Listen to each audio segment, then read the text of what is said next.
Hello everyone. So today we'll be starting with Unit 4, which is the marginalization. So firstly, we'll see that what are we going to study in this chapter. Equality is a value and right that we've tried to understand in the social and political life series. Over the 3 years, we have deepened a conceptual understanding on equality. We have distinguished the idea of formal equality from that of substantive matlab something which has substance to it, matlab something which is more concrete, equality, and the need to move toward establishing the later. Kanta's story in the class 8 sorry in the class 7 book is an example of this. We have also established that to understand equality, it is important to delve into how inequality is experienced and manifested.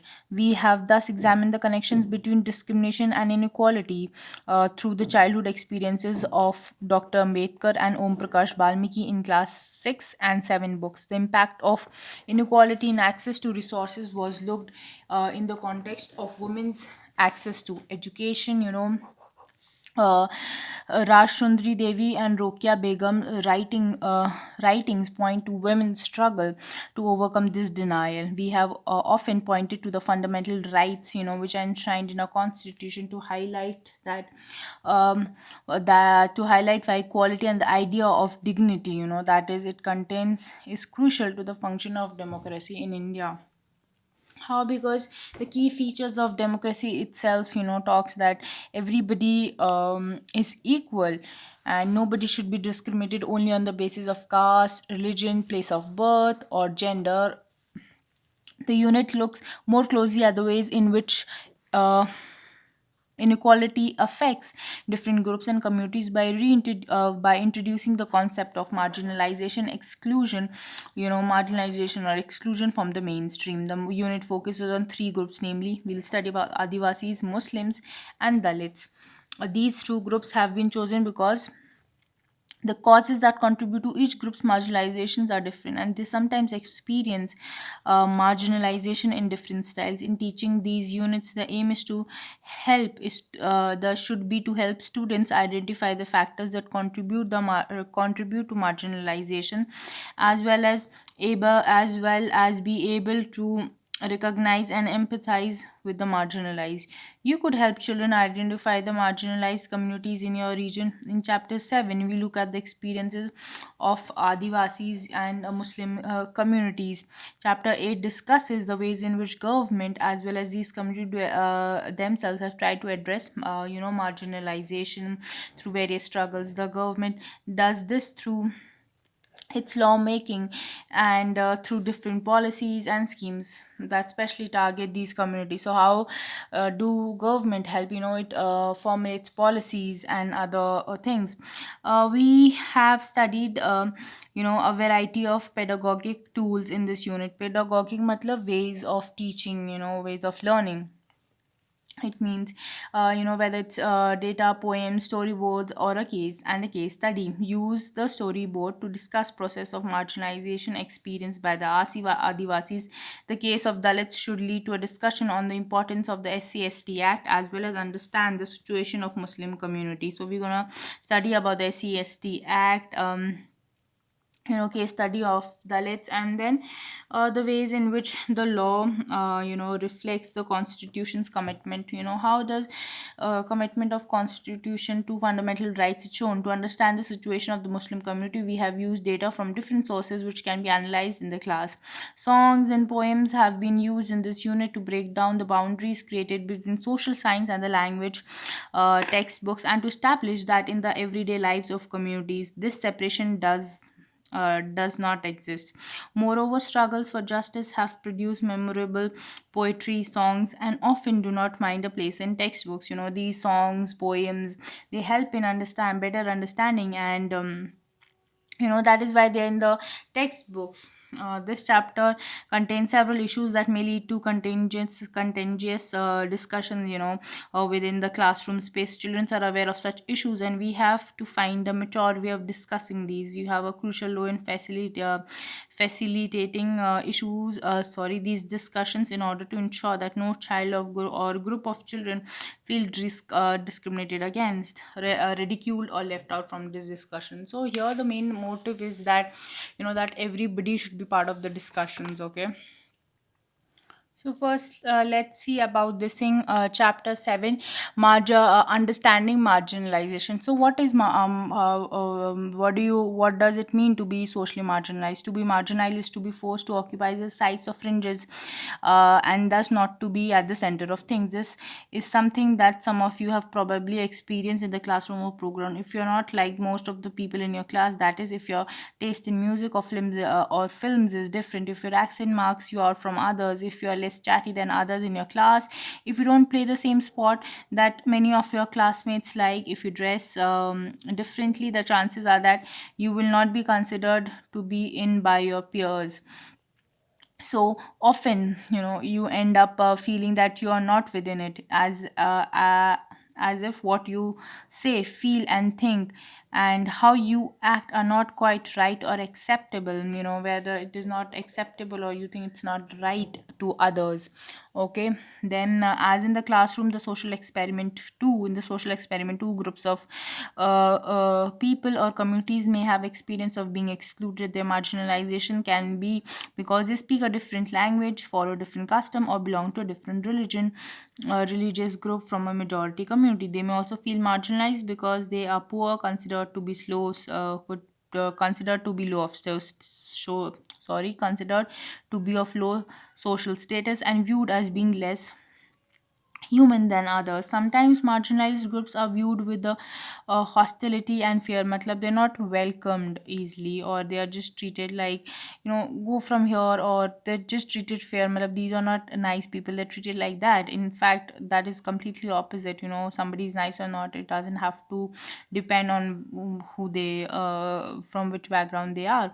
This sense of difference and exclusion, this sense of exclusion and difference leads to communities not having access to resources and opportunities, and in their ability and in their ability to assert their rights. They experience a sense of disadvantage and powerlessness vis-a-vis a more powerful and dominant section of society who own land, are wealthy, better educated, or politically powerful. Thus, marginalized they seldom experience in one's pair. Um, Economic, social, cultural and political factors, of work together to make a certain group in society feel marginalized, and that's how it works. In this chapter, you'll read about two communities that are considered to be socially marginalized in India today. So we'll study that. So this is a storyboard. Let's see what it says. Adivasis and marginalization. An Adivasi family in Delhi, in Delhi, Soma and Helen are watching the Republic Day parade on TV with their grandfather. Oh, see an Adivasi float. Dadu, why do they always show Adivasis as only dancing? Yes, they do not know anything else about us. The lives of Adivasis are very rich. Most people don't know that.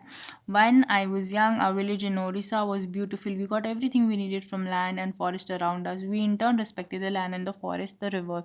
Suddenly, we were told that the forest was not ours. Forest officials, contractors cut down large parts of it. If we protested, they beat us. And then took us to court, where we did not have our lawyers and could not fight. Then, how did you survive, Dadu? Many of us were forced to leave our homes and find seasonal work in nearby towns. Then the company walas came. They said that there was ore under a land. They wanted to mine it. They promised jobs and money if we sold our land to them. Some villagers were excited, others said this would destroy our lives and we would get nothing. Some gave thumbprints, not realizing they were selling their lands off. Only few were given token jobs, but most of us did not sell. File acquire. So this is a file on acquired tribal lands. So let's see what happened in the story. Then they beat us, threatened us, till eventually everyone was forced to sell and abandon the land of their forefathers. They had to support, they had the support of the authorities. Our whole way of living vanished overnight. Oh, Dadu, and our land, what? Uh, for thir- for our 30 acres, we got a little money from one contractor. I never saw most of my friends again. The money hardly lasted in the city. We had no means of livelihood anymore. We were all crammed into tiny rented rooms. How we missed our carefree lives, the open spaces. After few years, your father got a job in Delhi, and we all moved there. Those were very difficult times. This is why both of you did not go to school for several years. I hated going to school. I hated going back to school. We had missed so much of our studies, and other children made fun of us. We spoke Santhali at home. So this is the tribal one of the tribal languages at home, and did not know Hindi. But now we have friends. I can even speak some English now. I wish I could have shown my friends a village before it was destroyed. You can still tell them about a village. It has a lot to teach them. One day I'll make a movie on this story, the Adivasi story. You've read about how Dadu was forced to to leave his village in Odisha. This is a story about story that happened in Odisha, and Dadu's story similar to the lives of millions of Adivasis in India. And you'll read more about the marginalization of this community in this chapter. Explain at least three different reasons why groups may be marginalized. So there are different ways, whether because they have different customs, they belong to different religions, or the economic status are different, cultural, political factors. They all are very factors which finally lead to marginalized of some group, individual, or a community. So who are Adivasis? Adivasis, the term literally means original inhabitants. The term literally means original inhabitants. Matlab, they are the original people who were staying there. Our communities who lived often continue to live in close association with the forest. Around 8% of the India's population is Adivasis, and many of India's most important mining and industrial centers are located in Adivasis area. Whether you talk about Jamshedpur, you talk about Rourkela, or you talk about Bokaro, or you talk about Bhilai, among others. Adivasis are not a homogeneous population. There are over 500 different Adivasi groups in India. Adivasis are particularly numerous in the states like Chhattisgarh, Jharkhand, Madhya Pradesh, Odisha, Gujarat, Maharashtra, Rajasthan, Andhra Pradesh, West Bengal, and in the northeastern states of Arunachal Pradesh, Assam, Manipur, Meghalaya, Mizoram, Nagaland, Tripura. A state like Odisha is a home to more than 60 different tribal groups. Adivasi societies are also most distinctive because there is often very little hierarchy among them. This makes them radically different from communities organized around principles of jati, varna, caste, or those that are ruled by queens. Because there's often very little, there's no hierarchy system in the Adivasi system. Okay, Adivasis, tribals are also referred to as Adivasis. You may have heard the term scheduled tribe. Scheduled tribe is often used for Adivasis by the Indian government in various official documents. There's an official list of tribes. Scheduled tribes are often grouped together with the scheduled caste in the category of scheduled caste and scheduled tribes. Okay, so that's how it is. Adivasis practice a range of tribal religions that are different from Islam, Hinduism, or Christianity. They often involve the worship of ancestors. It's usually that they worship their ancestors, village, and nature spirit. the last uh, the last associated with and residing in various sites in the landscape: the mountain spirit, the river spirit, the animal spirit, etc. The village spirits are often worshipped at specific sacred groves within the village boundary, while the ancestral ones are usually worshipped at home. Additionally, Adivasis have often been influenced by different surrounding religions like Shakta, Buddhist, Vaishnav, Bhakti, and Christianity. Simultaneously, Adivasis' religion themselves have influenced dominant religions of the empire around them. In your village city, who would you think are the marginalized group discussed? If I say in my city, I think Muslims are marginalized. There are tribal people, of course. Then, of course, even I'll say that in my area, tribals are more marginalized. I would say that. So you can also discuss whom do you think, according to in your city, in your area, is marginalized. Can you name some Adivasi communities that live in your state? You should Google it up. Who are the tribal communities that live in your area? Which language do they speak? Do they have their own tribal language, or what is the language called? Do they live close to the forest? Do they migrate to other regions looking for? And do they migrate to? Have they ever migrated for? Because they have been looking for work. So here, the two above pictures of tribal communities in the traditional costumes are often the only ways in which Adivasi communities are represented. This then leads us to think of them being exotic and backward. So often when we talk about Adivasis, you have a dress image in your right up in your mind, where they are wearing their traditional costumes. And that's all the only first picture that's pop in our that pops in our hand, and we think them as only exotic, and backward. For examples, influenced by dominant regions. We're talking about other dominant religions that they have influenced. For example, the Jagannath cult of Odisha, Shakti and Tantric traditions in Bengal and Assam. During the 19th century, substantial numbers of Adivasis converted to Christianity, which has emerged as a very important religion in modern Adivasis. So, in the 19th century, substantial number of Adivasis have converted to Christianity. This is especially true for the northeast regions, because when we talk about Christianity missionaries coming in and playing a big role, and most of them converted into Christianity.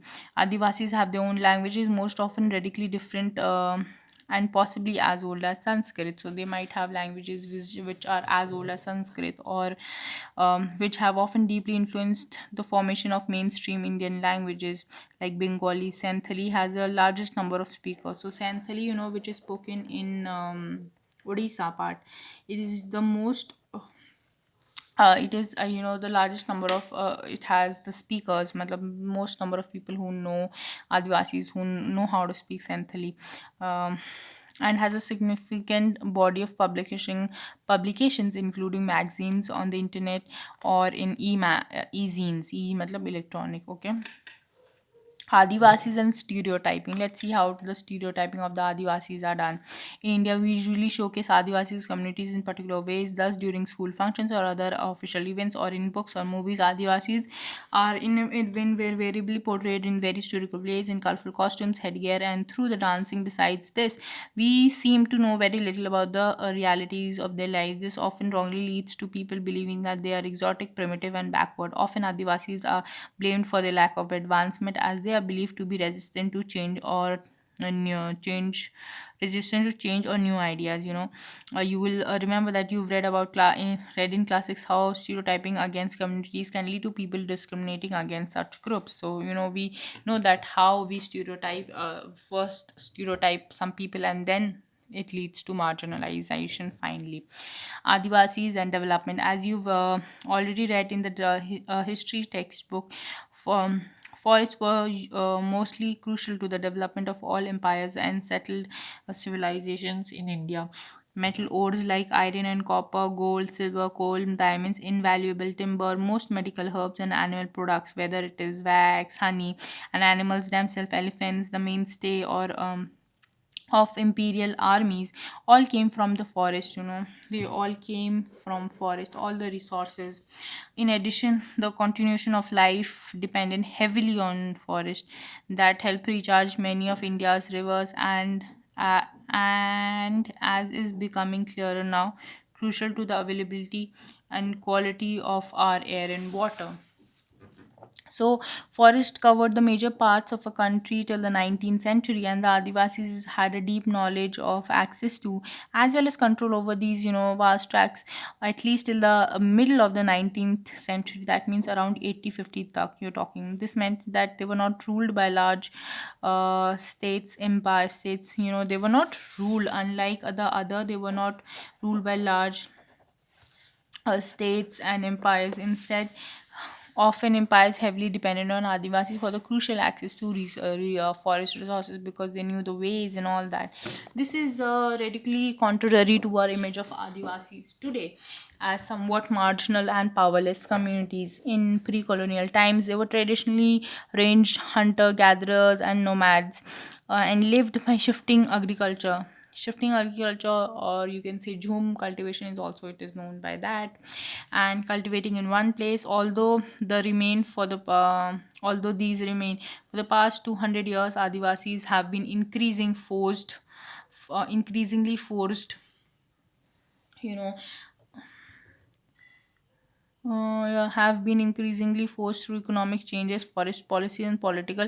So economic changes, forest policies and political force have applied by the state and private industries have forced them to migrate. There are a lot of migration cases of migrations which have come up to live as workers in plantations. Whether we talk about tea plantation or any other plantation. For example, at construction sites in industries, and even as domestic workers.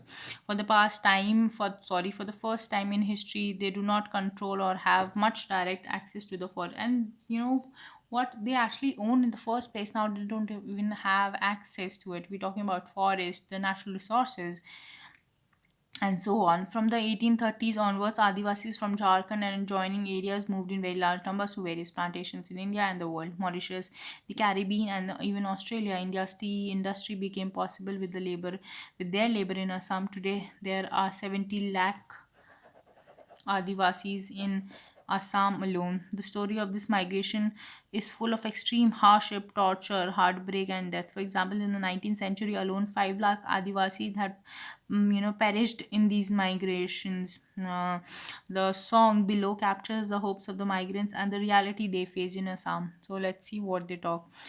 Come, Minnie, let's go to Assam. Our country has so much suffering. The country of Assam, oh Minnie, has tea gardens full of greenery. The Sardar say, work, work. The Babu says, catch and bring them in. The Sahab says, I'll take off the skin of your back. Hey, Jaduram, you deceived us by sending us to Assam. So this is, they are talking about their misery, that how, that he's talking about how his country has so much suffering, and they're talking about going to Assam, and here they're talking that the Sardar says to work, whereas the Babu says to bring them, bring them in to work, and if they don't work, they're going to rip their skin off their back. And he's blaming somebody that you've cheated on us and brought us here to only work and make our life so hard. What metals are important in present day India? There's so many metals which are important, whether we talk about iron, copper, and other resources which are equally important, like gold, silver, coal, diamond, invaluable timber, medicinal herbs, and etc. List 5 products that you see at home that come from forest. So you can list whatever you see has come from forest. Whether you talk about the furniture, okay, furniture is very important. By whom, or there's so many things you can further add. um, by whom were the following demands being made on forest land? Timber for construction of houses and railways, forest land for mining, forest land for agriculture by non-tribal people, reserved by government or wildlife parks. In what ways would this affect tribal life? So these were only, mostly asked by the government and the industrialists who were planning to come and find ore, because their area was good and having all these resources. So here this is a photo of Niyamgiri Hills located in Kalahandi district of Odisha. So Niyamgiri Hills are very famous. This area is inhabited by Dongaria, Kons, and Adivasi community. Niyamgiri is a sacred mountain of this community, and major aluminium company is planning to set up a mine and refinery here, which will displace these Adivasi communities. They have strongly registered this proposed development and have been joined by environmentalists as well. A case against the company is also pending in the Supreme Court. Uh, Adivasis use around 10,000 plant species. Approximately 8,000 species used for medicinal purposes, 3,325 are used as pesticides, 425 as gums, resin dyes, 550 as fiber, 3,500 as edible. So this entire knowledge system gets wiped out when Adivasis lose their land or forest land and they've been asked to move to city life. Forest lands have been cleared for timber and to get land for agriculture and industry. Adivasis have also lived in areas that are rich in minerals and other natural resources. Okay.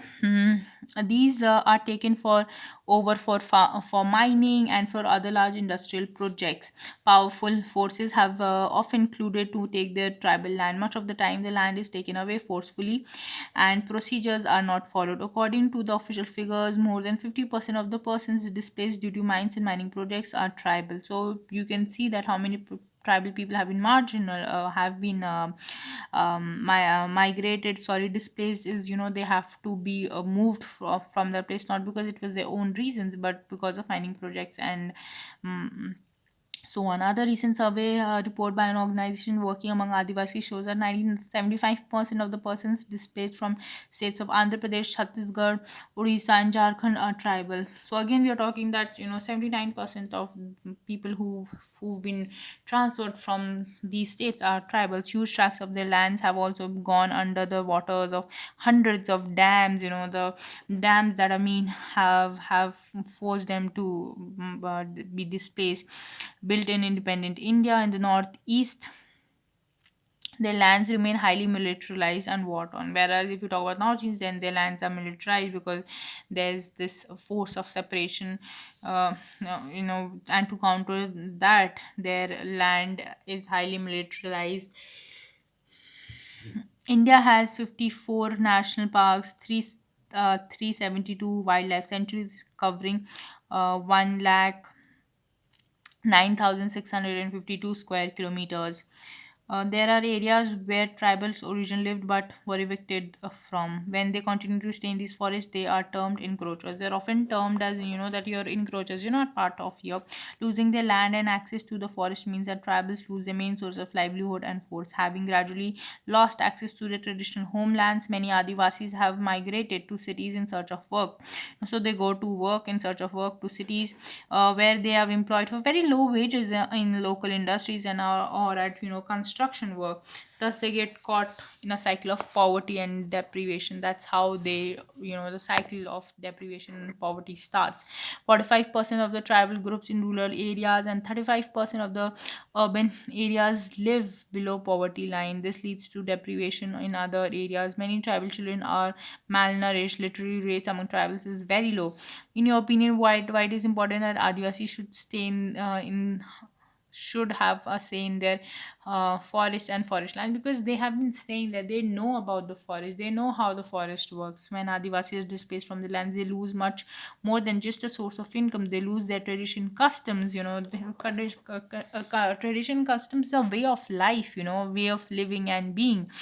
And they took our farming land, they left some houses, they took our crimination ground, temples, well, and pounds. How will we survive, says Gobinda Maran, who was displaced to a refinery project in Odisha. As you've read these, there exists an interconnectedness between economic and social dimensions of tribal life. Destruction in one sphere naturally impacts the other. Often this process of dispossession and displacement can be painful and violent. Imagine yourself, your everything, whatever you own is being taken away from you, and you're even being asked to go away from that particular area. How are you going to feel? Do you think would you have also reacted in a same way, or would there also have been in an anger inside you that all of what you own is being taken away, and now you have to start it all even though you're given a compensation, but a compensation is just the minimum that the other person can do for the person who's the victim. So you not if I kill somebody, if I kill another person, I say that I'm sorry, I killed your person, here's in compensation of 2 lakh rupees, okay. But can the death of another person be compensated? What about his family, who is still to survive after the death of their kid, after the death, maybe he's somebody's father, maybe he's somebody's son, and uh, husband. So compensation is a minimum that you can do, it's not the maximum you can do. It's just saying that okay, it's not even recognizing that compensation cannot recognize anything. It's just saying that okay, I'm sorry, and see here, take the money. Money cannot be the solution, or the this thing. That's the minimum help, I would say, you are giving by just saying that okay, take this money and that's all sorted. That's not how it works. Money is not the answer for everything in this world. And yeah, so here we're talking about how most of the people who are displaced due to these projects, industrial projects or mining projects, in most of the states, they belong to the tribals. We saw the stats that 79% of in the various states, they belong to tribals, and 50% of the people who were displaced, they also belonged to a tribal group. So you can see how slowly the people starts becoming marginalized, and that's how the cycle of poverty and deprivation eventually start their life. That they live a life of no stress, and all their resources of the nature, the connection with the nature and everything, their lifestyle is associated with, interconnected and everything with the forest, and you're taking away their way of living. So how can you just compensate a certain amount for that? You cannot. So yeah.